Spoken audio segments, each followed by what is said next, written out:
leverage far and wide in the days ahead. In her speech, Haley said that she believes in ending inflation, allowing school choice, stopping illegal immigration, enforcing voter ID, and having term limits for Congress. She also highlighted that America needs to have a strong military and be energy independent. Haley was two-term governor of South Carolina. She also served as the U.S. ambassador to the United Nations during the Trump administration. Haley touted her experience as a former diplomat, and a key theme for her campaign is a fierce approach to authoritarians. And lack of enforcement, migrants swarm across the southern border, more than 250,000 times in December alone. When you look at the numbers since President Biden took office, they're having a new president. Where's Biden? He's going to help all the rest. An estimated 3 to 5 million are believed to have breached the border, with more migrants on the way. When they make policy statements about immigration priorities and enforcement priorities, they tell the whole world that if you're here in the country illegally, then we're not going to come after you. Smugglers are also cashing in, helping migrants from more than 165 countries bypass authorities. Behind me is private land, and Border Patrol recently put up barbed wire up and down this river, but you can see a lot of it is pushed over already. The migrants taking blankets, throwing them across, rendering it essentially useless. Often leaving their belongings and trash behind. In recent months, data shows the wave is traveling much further to get here. Historically, citizens of Guatemala, Honduras, and El Salvador, collectively known as Central America's Northern Triangle, as well as Mexico, have accounted for most illegal immigration. In a dramatic shift, migrants from Cuba, Venezuela, Nicaragua, and other countries, once barely represented, are also being processed at unprecedented levels. Venezuelan, Nicaraguan, and Cuban migrants are not easily able to be returned by the United States because of lack of repatriation agreements with these countries, but also because of diplomatic limitations and restrictions that the U.S. has with these countries.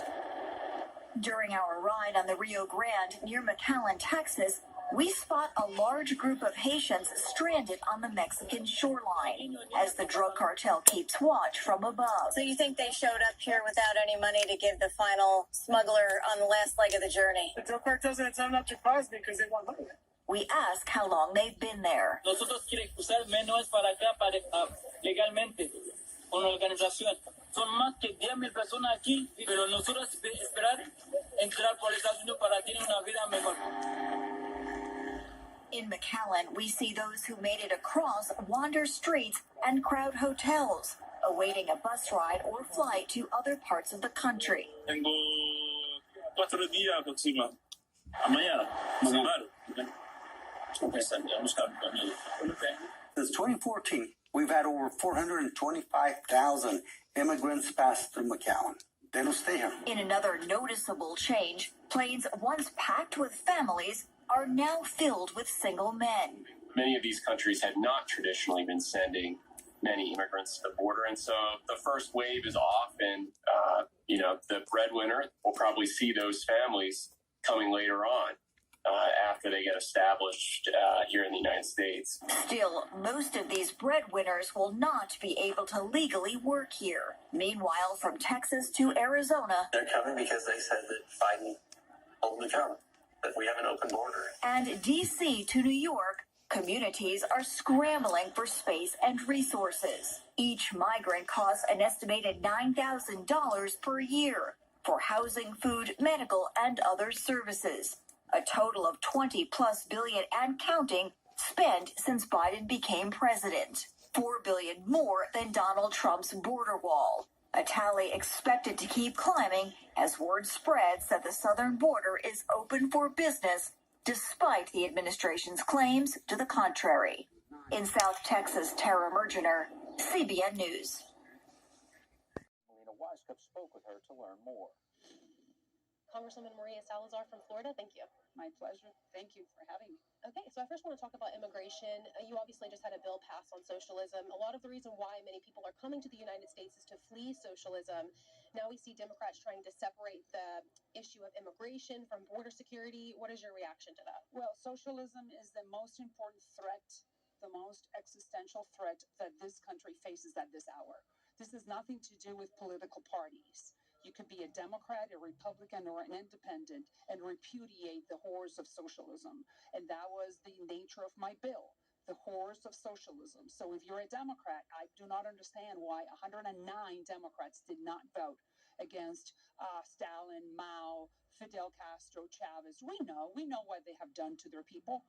So as a Cuban American from Little Havana, daughter of political refugees, people that do know that regardless of what the theory says, the practice is miserable. That's why I am here in Congress, because those constituents put me here, people that do know the horrors of socialism, and that's why I brought that bill to the floor. And it's inconceivable that more than 100 Democrats said no to the horrors of socialism, and that is the problem in this country. And you know, Biden's immigration policy, he's expanded humanitarian parole for people coming from different countries to try to help them get out of those tough situations. Visas for Cubans, Venezuelans, Nicaraguans, and Haitians. And that is great for those people, but that's just a Band-Aid. It's a Band-Aid for this very major wound that is bleeding, which is immigration.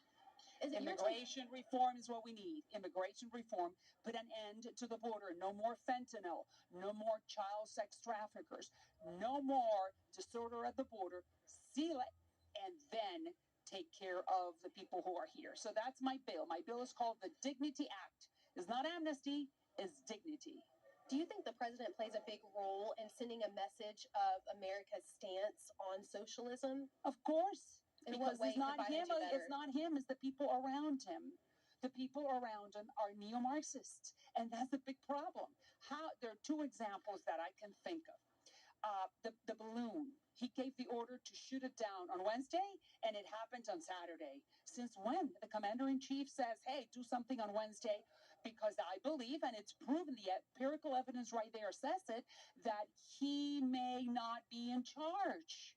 Because if he were to be in charge, then his orders are fulfilled the moment he says. And with a balloon that is spying on behalf of China. I don't have to explain to you what that is. Now the border, Venezuela.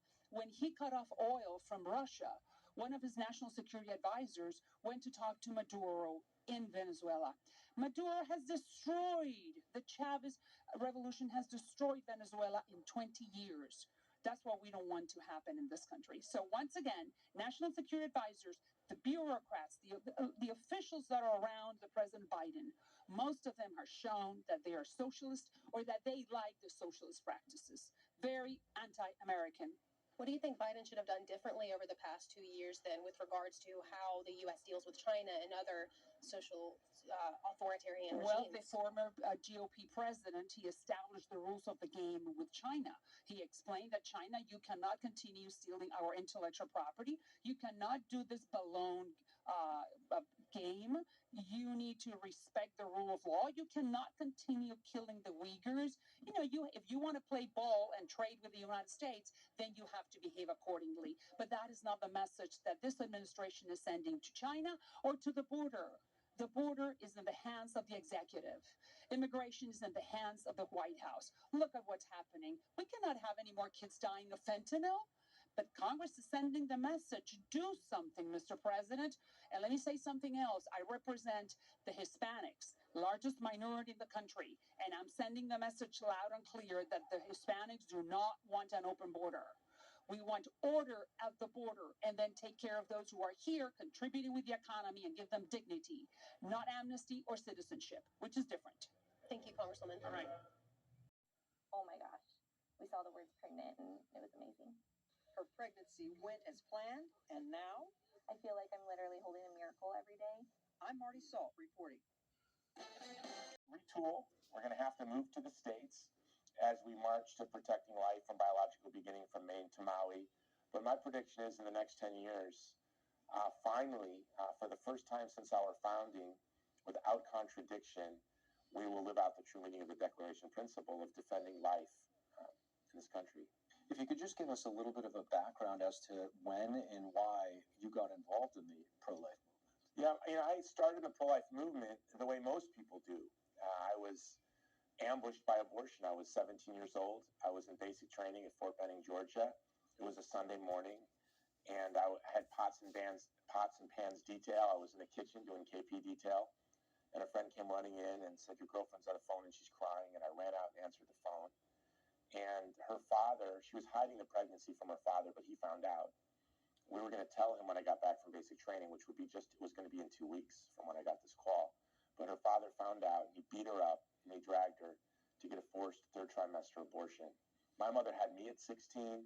I didn't grow up going to any church. I'd never been to church a day in my life. I knew nothing about politics. It was before 24-hour news cycles, and it was before the internet.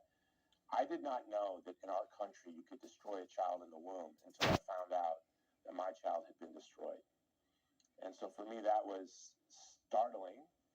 And from that day on, I'd sort of just been addled by the idea that children are exposed to violence without legal protection.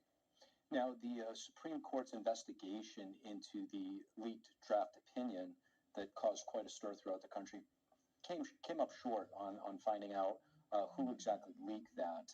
What are your thoughts? I mean, my thoughts are, did they come up short? Are they going to come up short on all these documents that are we're finding all over Biden residences that are accessible to foreign agents? There's a two-tiered system. We have a domini status as conservatives in this country, and it's startling, and I hope with the new House there are going to be investigations. It's clear, that justice holding the scales is peeking behind that blindfold, and I think we need to pull that blindfold down. Do you have any suspicion as to who it might have been? I don't. Okay, fair enough. To address the nation about the downing of the Chinese spy balloon and other flying objects. When might that speech come, and how the U.S. reacts to the latest threats of retaliation from Beijing? After a year-long federal investigation into Congressman Matt Gaetz, the Justice Department has reached a conclusion. The details of that investigation coming up. The law says the state was not told that hazardous materials were on the train that derailed. Now he wants to make sure something like that won't happen again. Ohio Governor Mike DeWine said the railroad company Norfolk Southern will stay at the crash site until everything is cleaned up. He also said the railroad is providing hotel accommodations for anyone who has concerns. Norfolk Southern is responsible for this problem. We fully expect them to live up to what the CEO committed to me, and that is that they will pay for everything. If they don't, we've got an attorney general here, and we'll file a lawsuit. So, look, they're responsible for this. They did it. But there is one thing about the situation that DeWine does not agree with. Even though some rail cars did have hazardous material on board, and while most of them did not, that's why it was not categorized as a high hazardous material train. Frankly, if this is true, and I'm told it's true, this is absurd, and we need to look at this, and Congress needs to take a look at how these things are handled. And the next day, Ohio Senator J.D. Vance said this on Fox Business. Governor DeWine is exactly right. This train was not labeled as high hazardous. We're looking into why that was. That's likely a screw up on the Department of Transportation side, and we're trying to investigate that as we speak. The second thing, the thing that we're most focused on right now, Maria, is the quality of the air and water, especially the water. We're encouraging everybody to get their ground wells tested. There are a lot of private wells in this area, and we want to make sure that the water is safe to drink. The federal government is assisting in the aftermath of the train derailment. The Environmental Protection Agency, the Transportation Department, and the National Transportation Safety Board are all involved. On Wednesday, DeWine said this on MSNBC about the help he's received so far. What I said to the president is, if I need additional help, we'll tell you, but the people who have been in here from the federal government are doing a very good job. We reached out to the Department of Transportation for comment, but we didn't hear back before airtime.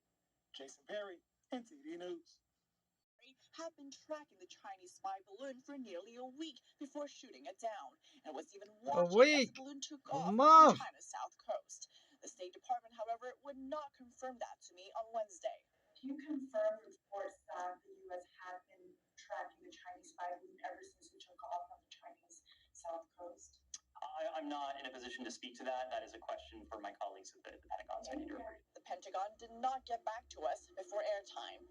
Meanwhile, officials also told the Washington Post that the analysts are now looking into the possibility that China didn't intend to send its spy balloon all the way into the American heartland. The U.S. says that does not matter. The PRC violating our sovereignty, violating international law by sending a high-altitude surveillance balloon deep into the heartland of the United States. And senators who got briefed on China again on Wednesday said the same. Whether or not it was purposeful or was deviated by wind patterns is something the Chinese are still responsible for. Once they send that balloon, even though going over Guam, it's about sensitive information of United States defense capabilities. Meanwhile, Beijing is now threatening to retaliate after the U.S. shot down China's balloon and announced sanctions against Chinese aerospace companies. Beijing said Wednesday that it would take countermeasures against U.S. entities that, quote, undermine China's sovereignty. It asked the State Department for the U.S.'s response. The PRC's attempts to accuse us of doing the same, it is just more misinformation, disinformation. It is just not true. They had been tracking the balloon since it left China's nuclear base, and it went over Guam, it went over Hawaii, and then to the Aleutian Islands. Well, the prevailing winds would not have pushed it south. It was guided. You ain't fooling me.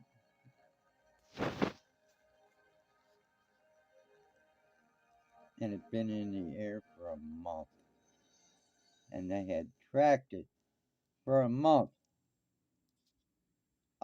And let it go all the way across the country. And then shot it down 3 days after they were told to by the president. What the hell is going on here? Who's in charge of what? Alaska. Officials say it's possible the balloon was blown off course. They insist the Chinese still had control when it floated over the South and the rest of the U.S. And right now, state lawmakers are receiving classified closed-door briefings on the situation. Many Republicans are calling on President Biden to address the public directly. My phone's ringing off the wall, and we got a president of the United States and not seeing anything. The U.S. says the balloon was equipped to detect and collect intelligence signals. Beijing insists it was a weather resource. To clear McPherson Square, tossing the remnants of the tent city into a pair of garbage trucks. The action was the latest development in a long-running saga involving the District of Columbia government, the Park Service, and homeless people. The encampment had grown steadily over the past year to about 50 tents. Many people say they came after encampments in other parts of downtown had been cleared. D.C. officials contend they have offered consistent outreach services and shelter for all who were willing to engage with the system, but those who lived in the park dismissed the short-term shelter system as unsafe and undignified. Alone may not look like a great place to invest, but the city and others advocating for more development downtown believe that there's a bright future here. Case in point, Invest Atlanta, an economic development arm within the city government, is touting this property right here at 184 Forsyth Street. It's a parking lot that sits right up against the Garnett MARTA station. The city wants potential developers to submit plans for the property, or RFPs, that include blueprints for mixed use, affordable housing as well, also market rate apartments and retail space. A representative from Thread ATL, it's a nonprofit that advocates for good urbanism here in Atlanta, and they say potential projects like this can transform Atlanta's downtown for the better. We're standing in what's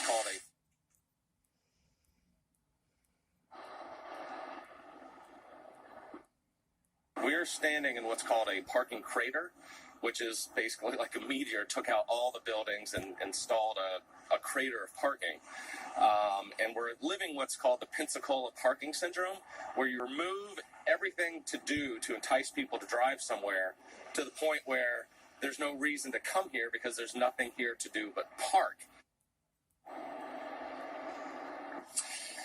And small business owners, they are seeing the potential in this area coming. Guarantee how that encampment would be run. Democratic State Senator Kim Jackson works at the Episcopal Church of Common Ground in Atlanta, where she advocates daily for the homeless. And she worries SB 62 would cause more harm than good. We have a responsibility to find them shelter, true, real shelter. And a parking lot is not that. And we also know that when we concentrate people who are experiencing homelessness all in one place, there are people who may not get along already. You don't want to bring them into close quarters. Republicans in the state legislature have introduced a religious freedom bill, a measure that has divided lawmakers for most of the past decade. This bill protects people of faith against discrimination. So what's wrong with it? 11 Alive's Doug Richards explores those for and those against. Religious freedom has been a loaded phrase here at the Capitol, in part because critics say bills advancing it come with them the whiff of discrimination. I am happy because I think, again, I stand for the Constitution and I'm for the First Amendment. Mike Griffin, a Baptist preacher, has spent much of the last decade trying to get the state to enact a religious freedom bill. He's now backing a religious freedom bill introduced by Senator Ed Setzler. The right to free exercise is just a very, very, very minimal right in Georgia. There's really no framework for policymakers to decide what's the right balance. How would we resolve this? Setzler's bill says the government shall not substantially burden a person's exercise of religion and allows for civil penalties if it happens. If it sounds simple, Jeff Graham says it isn't. And certainly if someone feels that they have been discriminated against because of their religious beliefs, I take that seriously and they should be protected. But they should be protected in an even playing field with other people. When the legislature passed a similar bill in 2016, Republican Governor Nathan Deal vetoed it. He said, out of concern that they may, in fact, encourage or allow discrimination, that it be sanctioned by the state. Backers say this year's bill is less broad than the bill Deal vetoed. Somebody may choose to believe, based on a genuine religious conviction that the Constitution protects, versus just wanting to go out and just be prejudicial or to be judgmental. That's not what this is to protect. This is to protect a real, genuine religious conviction. But critics say the bill can give genuinely religious folks a license to discriminate. I understand where he's coming from. I still think that there are a lot of concerns about how this bill, if put into effect, would particularly impact the LGBTQ community and other communities. State Senator Kim Jackson says instead of a religious freedom bill, the state ought to pass a broad anti-discrimination bill that would cover folks beyond the religiously devout. At the Capitol, Doug Richards, 11 Alive News. There's a heads up tonight. The blatant dishonesty, because as you quoted, my favorite part from my own piece was describing how once upon a time there was this idea that there was a liberal bias in the press that people like me and you, right wingers, we were constantly trying to correct and push them and get them to see that there was this total blind spot or dishonesty or lack of sight in some direction. Well, no, that's not what it is anymore, and it hasn't been since Trump came on the scene. What we see now is an actual blatant dishonesty, manipulation of the American people, all for what? For political ends, to see a certain outcome that they would prefer. That's not journalism, and to look back on that and reflect on that at this point, after what we've been through. I've been writing about media bias for 30-some years, 40 years. And I wrote a piece once about all the times Republicans were likened to fascists. Ronald Reagan, after he got nominated, the then governor of California, Jerry Brown, said, the stench of fascism is in the air. They made a reference to Goldwater that way. They made a reference to George W. Bush that way, George Herbert Walker Bush that way. George Soros said that when I hear somebody like George W. Bush say that either you're with us or against us, it reminds me of the fascist precepts of the Nazi regime. So they've been saying it for a long time. But Eddie, I've never seen the like of it with Donald Trump. There's a term called Trump derangement syndrome, and maybe endorsed a Republican president in their history. And the New York Times has not done one since 1956 when I was 4 years old, and you weren't even a zygote then. No, absolutely not. We're not going to see any change, of course. They pretend that, like this Columbia Journalism Review article, they pretend they're having some reflection, some accountability, and they go right back to the same thing they always were, which is evil. Eddie Scary, thank you very much for coming on. Come back soon. Thanks, Larry. I'm Larry Elder. This has been the Larry Elder Show for Epic Times. Remember, we've got a country to save. How investigators connected one suspect to nearly 100 crimes. David? Tom, take a look at these temperatures. I mean, they really are the lanes about 70 plus. It all began on January 11th in this parking lot at this shopping center on Howell Mill Road in northwest Atlanta. Police say a caller tipped them off. 2 males inside of that vehicle have been seen looking into parked cars. Officers on the ground saw this gray Tesla near North Side and 16th Street. They hung back and let the air unit keep an eye on the car. The driver was driving very recklessly. He was on the wrong side of the road, going through red lights, things like that. The Tesla races erratically, at times toward oncoming traffic, nearly hitting a pedestrian. The car finally crashing more than 8 miles away at Jet and Cairo Streets. 975 Jet going out 2 male run in. Police see 2 suspects run into the woods. Body cam video shows a K-9 team finding one of them a short time later. Police arrest Montavious Sanders. They say he has a long rap sheet. He has been charged with entering auto more than 90 times. That's crazy. Yeah, that's a lot. The Fulton County Sheriff's website shows Sanders bonded out on the latest charges. This is someone that's causing significant issues for us. You know, this is someone that we need to have off the street. Sanders faces a number of charges, including reckless driving and weapons offenses. The other guy is still on the run. In northwest Atlanta, Christopher King, Fox 5 News. Her attorney asked the judge for an extension. He wanted to get a defense expert to review his client's competency to stand trial. The judge agreed, and Shaw Business attacked her attorney. A deputy wrestled her to the floor. Shaw Business is accused of killing 24-year-old Shad Thyron last February. Authorities say she strangled him at a home in Green Bay, sexually abused him, and then dismembered his body. The show will... We're never going to no neighborhood to take people out.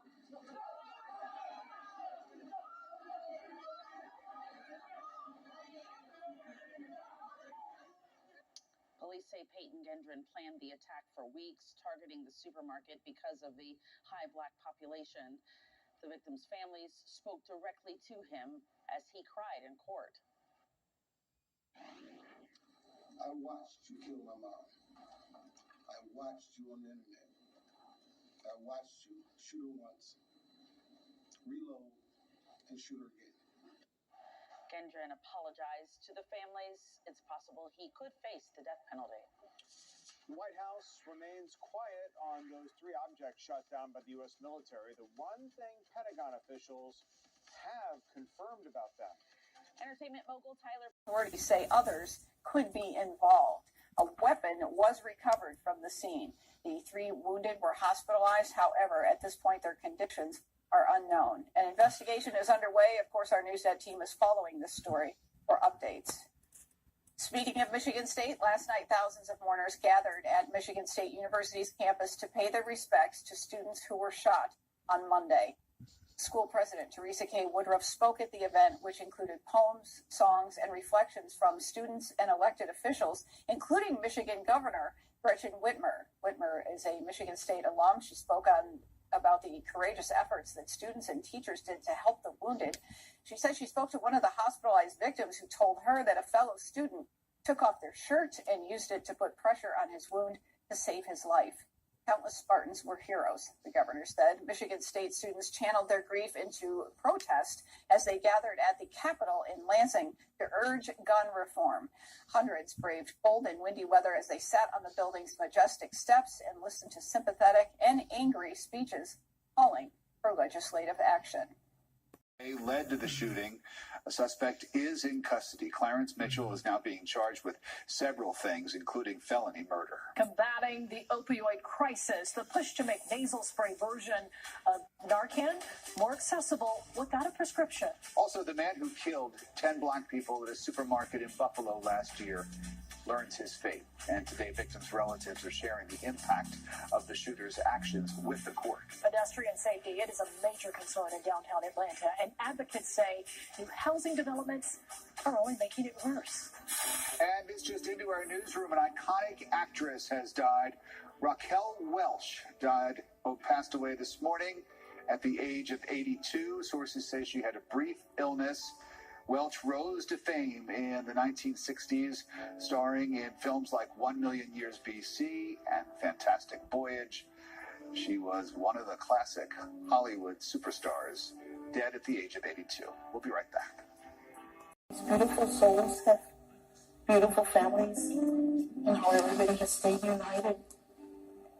Every one of the survivors is a miracle. There's so many that took so many shots that you would think they would be totally incapacitated. We're not victims, we're victors.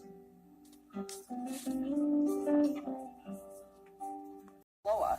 Soldiers raided the lab Tuesday and found almost 630,000 pills that appear to contain the synthetic opioid fentanyl. They also reported seizing 282 pounds of powdered fentanyl and about 220 pounds of suspected methamphetamines. The bust came on the same day that the U.S. Senate Foreign Relations Committee held a hearing on the huge number of U.S. fentanyl overdoses that occur annually. Currently, that number is about 70,000 per year. Were handled. That probe began after Biden's personal lawyers disclosed in January that a small batch of documents with classified markings had been found weeks earlier in his former Washington office. They have since allowed FBI searches of multiple properties. The university is Biden's alma mater. In 2011, Biden donated his records from his 36 years in the U.S. Senate to the school. The documents arrived June of 2012. Under the terms of Biden's gift, the records are to remain sealed until 2 years after he retires from public life. National Park Service on.